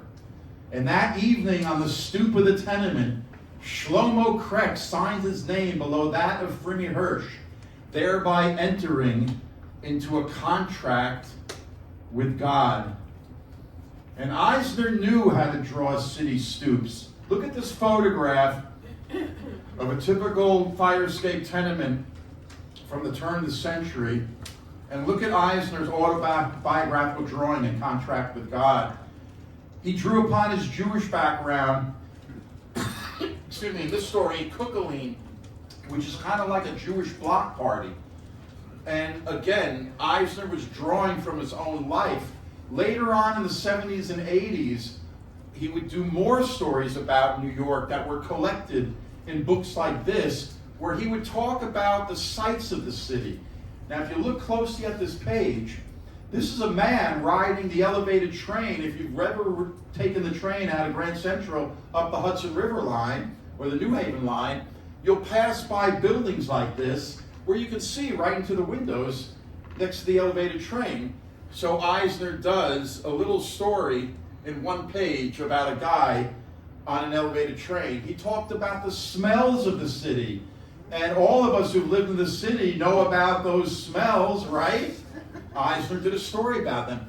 Look at how he calls this story Angry Street, where he's able to invest real emotion into buildings. That's the mark of a great artist. Look at how on this page, he actually uses the windows almost like comic book panels themselves to tell a little story about what's going on, kind of like Alfred Hitchcock did with Rear Window, if you remember. Now, these stories had to be an influence on the next generation of artists, like this artist. He's drawing images from the Lower East Side. You can see the Hebrew signs. This was for a graphic novel he called A Dairy Restaurant. And that would be New Yorker Ben Katcher, shown here in this great photograph. But he grew up here in the city, and he loved learning about the history. And he started drawing stories in the early 80s about a real estate photographer named Julius. Now, is that Knipple, like Knish? Or is that Nipple? I don't know. How many do we have for Knipple? And how many for Nipple? Okay, the Knipples have it. Okay, you'll all get your Knishes on the way out. Okay, so what these stories were about, in his very cartoony style, again, if you've lived in New York or spent time, you know what these locations look like. You know what they feel like, even though it's very cartoony. If you just get a sense of these little vignettes, again, there's not a straight line in that drawing. That's all drawn crudely by hand. And yet, Katcher is able to evoke such a feeling of New York City. Look at this photograph of city buildings downtown. And look at how Katcher captures them in this collection called the Carbon Copy Building. The Julius Knipple strips have been collected in a book called Cheap Novelties. Now, at the same time at the same time Katcher is doing Julius Knipple as an independent comic, in mainstream comics in the 80s, you have Frank Miller, who was an acolyte of Neil Adams, doing Daredevil. And what made his run on Daredevil in the late 70s and early 80s significant was that he placed him in New York City in Hell's Kitchen and would draw these incredible backdrops as Daredevil would go galloping or gamboling through New York City. And you can see in these panels, almost every one is a little travelogue of New York City. I especially like his use of color in the middle right, second panel on the right, to get across the neon of New York City. Look at this triptych of panels, beautiful coloring, and how he evokes New York City. And then there's this panel that I showed you in my introduction. Now, his run on Daredevil in the early 80s was so successful that he was able to jump to DC Comics in 1986 and do really the first modern superhero graphic novel, The Dark Knight Returns, which almost single-handedly put an end to the whole Batman TV show campy Batman. But you can see in The Dark Knight Returns how much New York City itself was practically a character in the graphic novel. Yes, his Robin was a girl. Makes a little more sense than a little brightly colored boy hanging around here, right? Not that having a brightly colored girl hanging around a grown man. Let's not go there. Okay, but you can see how Miller had so many dramatic images of the city from all different angles. I love the graphic use of black in that particular drawing. Also, how about this one? Where again, you don't have to draw the details of a building to get across what it feels like, especially with all those little gargoyles. This was one of the posters that was used as a trade paperback collection. And look at how Miller's vision of New York City, very noir in its own way, influenced other artists who came after Miller in the late 80s and 90s. This is an artist named Mike Zeck. Again, that looks like Park Avenue South. Steve Rude, who's not a New Yorker, drew this 1990 limited series. Excuse me. Hold on.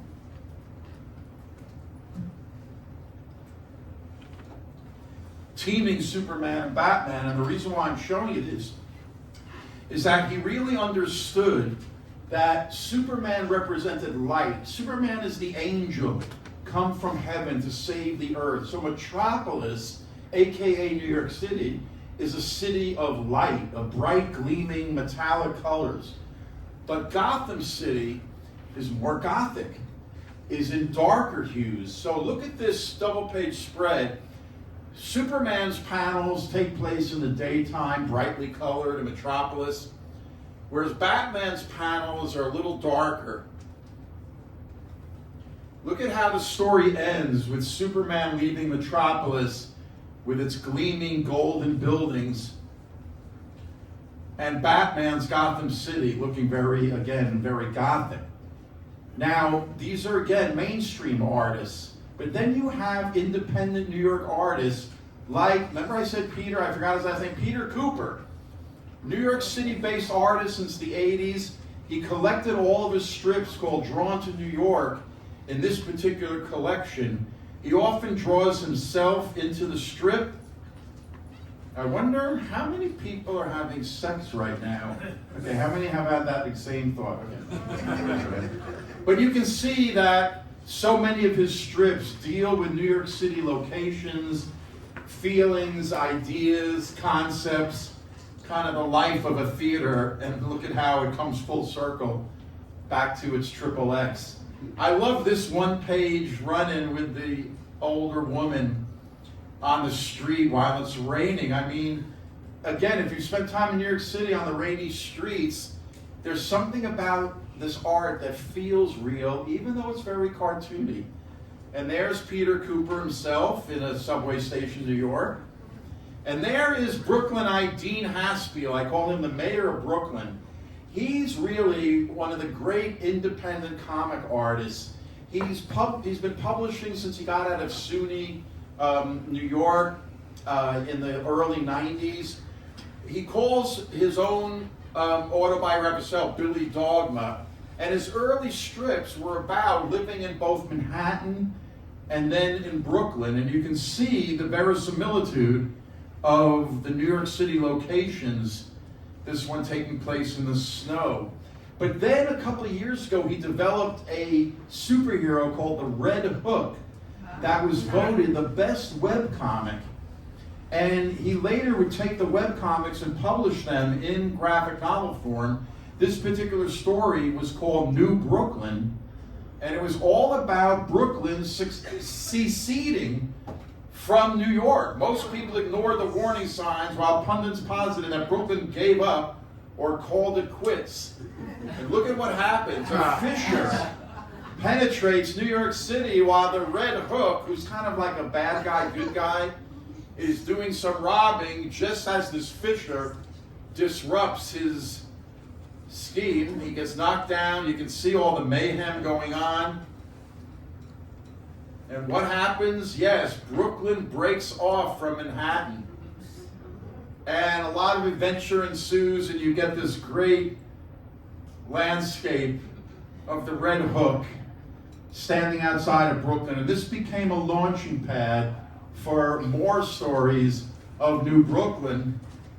And folks, I can't think of a better image to end my presentation on than on a fellow New York image. So ladies and gentlemen, thank you. And I didn't run out of time. I got 30 seconds to go.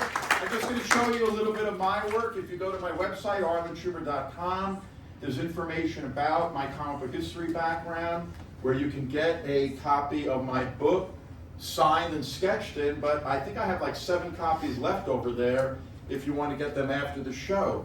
I run a Facebook group on the Silver Age, one on Jack Kirby and one on Jesse Neal Adams, my biggest influence in a whole generations. My homepage features my illustration work. I work mostly in a comic book style.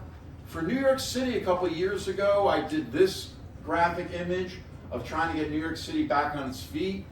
And we don't discriminate in gender. There's my female New York City next.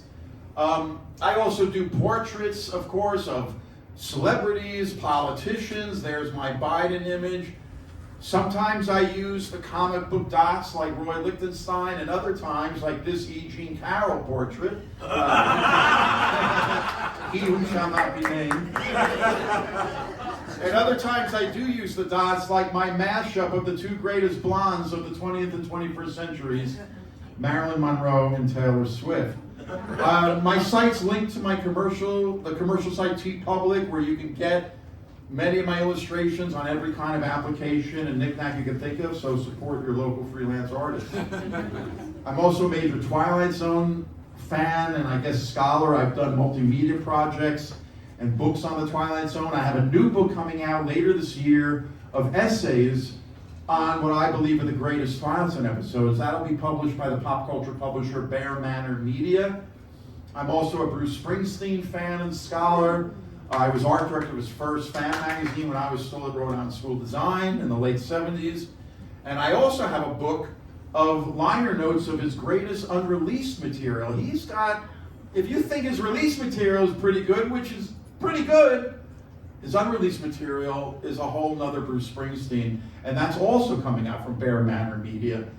Then there's my visual lectures and webinars page. If you go to it, it's linked to both my YouTube channel and my Vimeo channel, which has all the copyrighted material that YouTube's lawyers flag, but Vimeo's lawyers don't. And then I work with a organization called New York Adventure Club, which is how Lisa found me. They started out pre-pandemic doing walking tours, and because of the pandemic, they started doing virtual subjects, and I got in with them. So coming up later this month, if you go to NewYorkAdventureClub.com, I've got a webinar on Black superheroes of the Silver Age, one coming up on the relationship between fine art and comic book art, one coming up on the year 1964, which is what I call when the 60s became the 60s, and then one coming up on what I call the three faces of Batman, three of the greatest versions of Batman. So if you go to the events blog page on my site, I always post my comings and goings with all the URL links you'll need. So thanks again, ladies and gentlemen, for having me. I hope you enjoyed the Country Valley represented. All right. And I didn't run out of battery power. So this is the new webpage. I hope you all have had a chance to look at it and have had a chance to work on your profile. What I'm going to do is I'm just going to show you how to make sure you know how to edit your profiles. And hold on a second, let me just, there we are. So you can see the page. I'll go through some of the main things here. We've got the big banner view, and this is something also, don't forget, if you're on the web committee, if you could stand up. I have a couple of people here. Anne, Kit was on the web committee, AJ's on the web committee. Who else is here? Beth is on the web committee. We have Mark. Oh, yay, Mark is here. The guy who really does it all. So this was a committee effort. And I'm really the main liaison with Sam, our developer. So we've got the menu up at the top. I'm already logged in as myself as a test one, and you can see here we've added the 50th anniversary information. We've got this little slider going back and forth, so you go right to the separate web page. We can also have an embedded web page on the site. I'll go over with Sarah directly of how to do that and how to build out that page. Now, when you get onto the page, one thing we wanted to emphasize was hire a guide. Not just find a guide, but actually to hire a guide. And so this is for you all to make your profiles. All right, you need to make your profiles so people can find you when they do hire a guide. If we go down the page, we'll be seeing the different kinds of the people that we're reaching out to: visitors, tour operators, partners, and affiliates, and then membership, how to become a member, post a job, become a partner, and then meet our guides. We've got Harvey there. This is randomized. These just come up. They're chosen at random. When you open their page, you'll always have a different member will be showing up. Now you can see here this little blurb here. See New York City with a native son. This is from the description, from the about that Harvey wrote for his page. We've done things a little differently with the design. I'll show you in just a moment. We also meet our partners. That also rotates through with our different partners. And then the recent news. Of course, Sarah will provide us with information for the awards. We can add that right here, so we've got the news there. And then we have member images. These are provided by members. If you have high quality digital images you would like to post there, you can send them to IT. Any questions, always it@ganyc.org. You can see the black bar at the top. That's showing you all the different drop downs that you have here. So let's go, since we are limited with time, let's go to members. All right, and when you go to members, you get to your page. You're logged in and you have your page.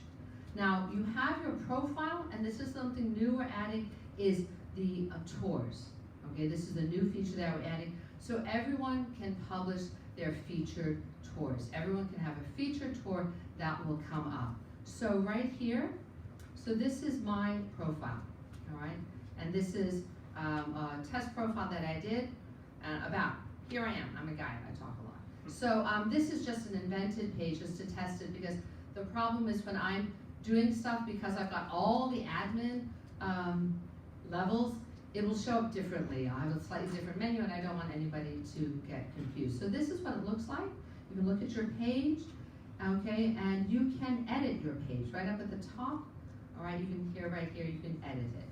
So that's where you go to edit your information, to add your information, and to change what you are showing to the public. So you can remove your image and test it out.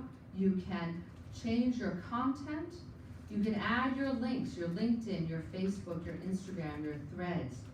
Okay, you have a URL going to your website or going to your social media. You can add a video. If you have a video, you can embed that there. You can have your about paragraph there, okay? So you've got your about paragraph, and you also can have your blurb. The blurb is what comes up on that little page, okay? And when we have the Find a Guide, the blurb is the shortened one, so you don't have any text that's cut off, and you're limited there with, you have a limited number of characters there, okay? And so then you can do your all your information, and when you've added your information, this is a fun thing, you can do your special interests, okay? Architecture, we have a little drop down here. There's something that the committee worked on. Different things you can add so people can say, I mean, I can't talk Broadway theater to save my life, but if put me in front of a building, I can talk about that. So I have architecture there. You can have Broadway. You can have all these different things. Creative arts, environment, famous New Yorkers, things like that. Birds and animals, birding. You guys know I like to go birding, museums, all the city museums, the services offered, the languages, the tours offered.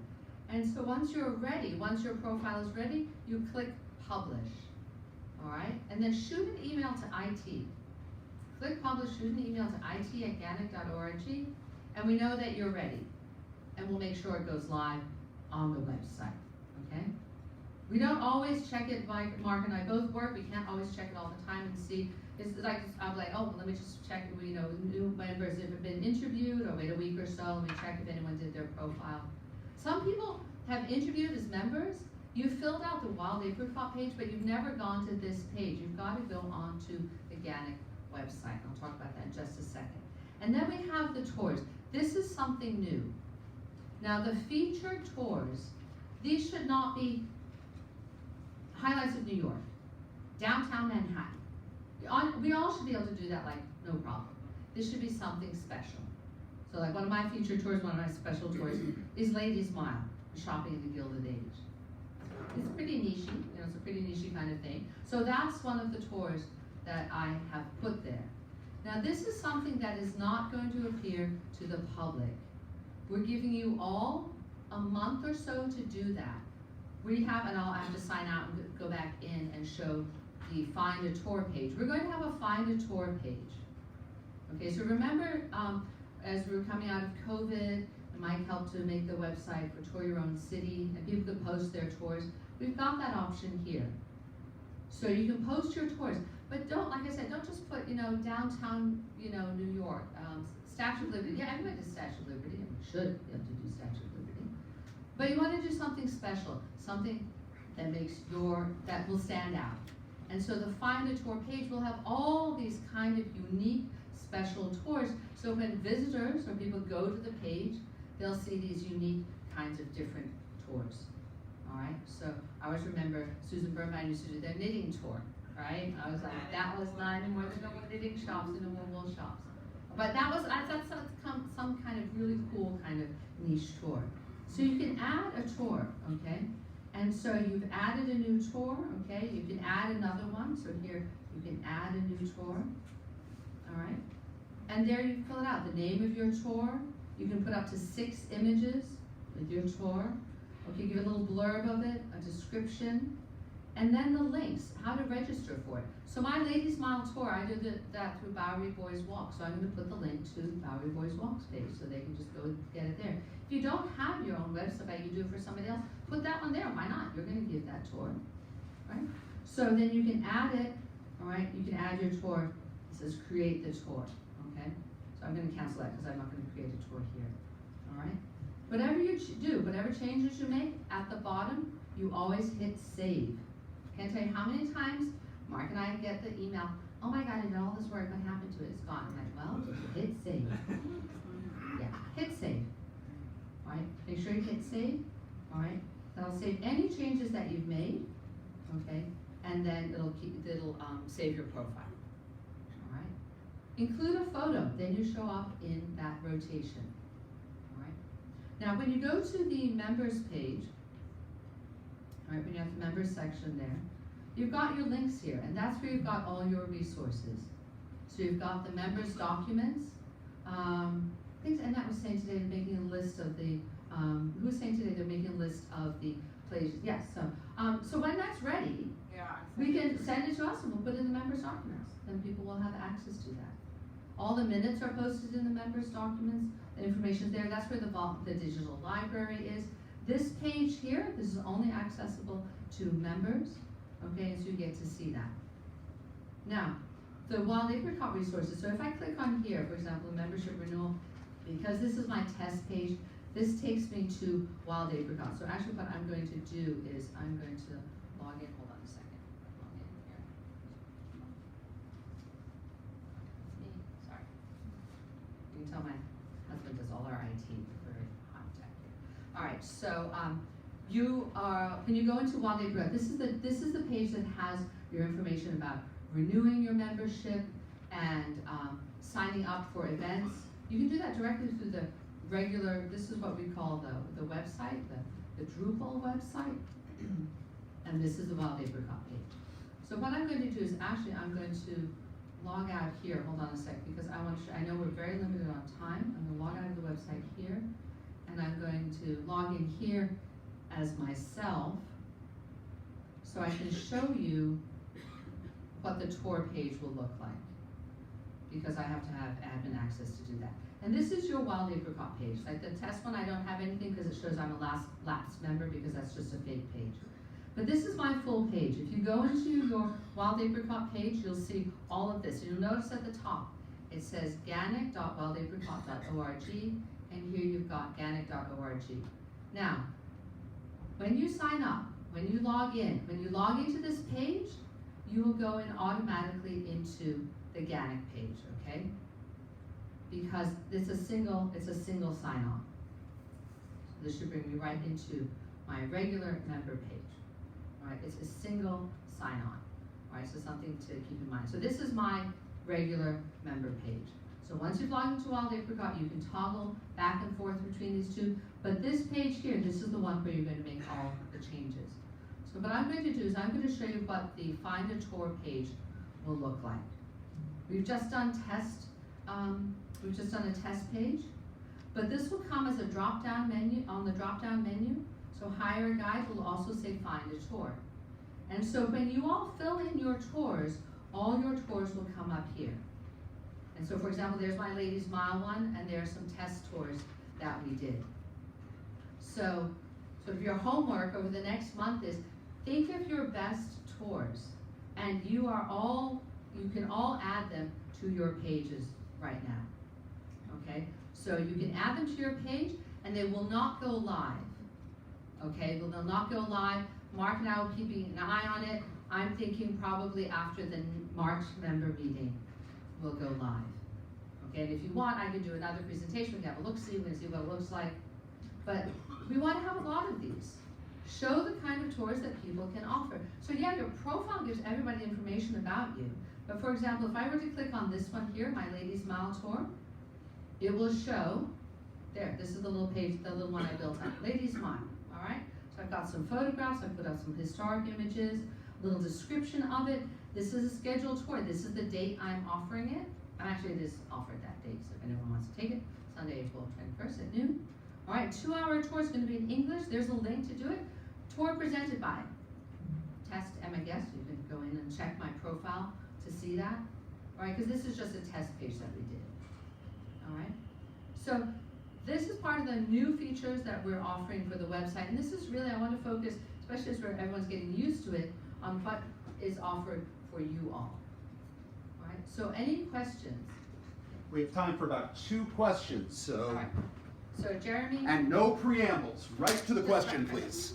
The question is, on the previous website, you could go into members' announcements, like where do I, if I want to propose a fam tour, all that stuff, how do we access this to the new website? So on the members page, on the members section there, and what we've done is removed that to Wild Apricot. So we have announcements here. Okay, so you'll find announcements there, and we're going to populate that. We can populate that with new announcements. So the emails that are sent now are sent just through Wild Apricot, announcing different things that are going on. And here we can have the announcement form and we can have discussions. We haven't used that yet. But the things that were on the old announcement page, where That should be with the members' documents in that section there. Yeah. Let it log in here. So we've got the members' minutes. I will check on all the announcements. We have all the digital.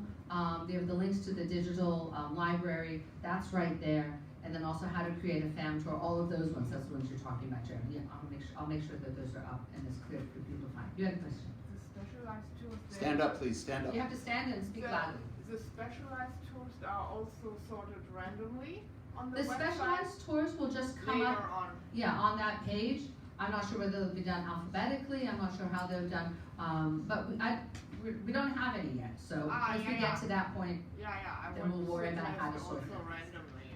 Yeah. We can randomly is usually the way we do it because we don't want to have the tour guides. If you go to the hire a guide page and you go to search guides, that all appear randomly. Okay, everything's always randomly shown, and it changes every time. Okay. Other questions?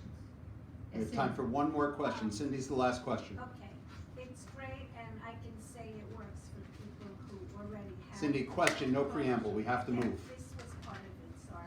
Okay, so what about the membership directory? I was looking for somebody, I had to go through Michael, and they're on the board, and they don't have a profile. Is there You a can go in here.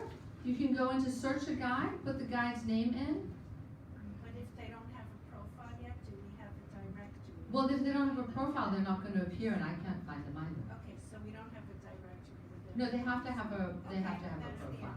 So yeah, so you look somebody up right here, and there. So all the Emmas, you've got I'm Pierre Emmanuel, myself, and Emmanuel. Okay, great. Well, how about a big hand for Emma and the rest of the IT committee?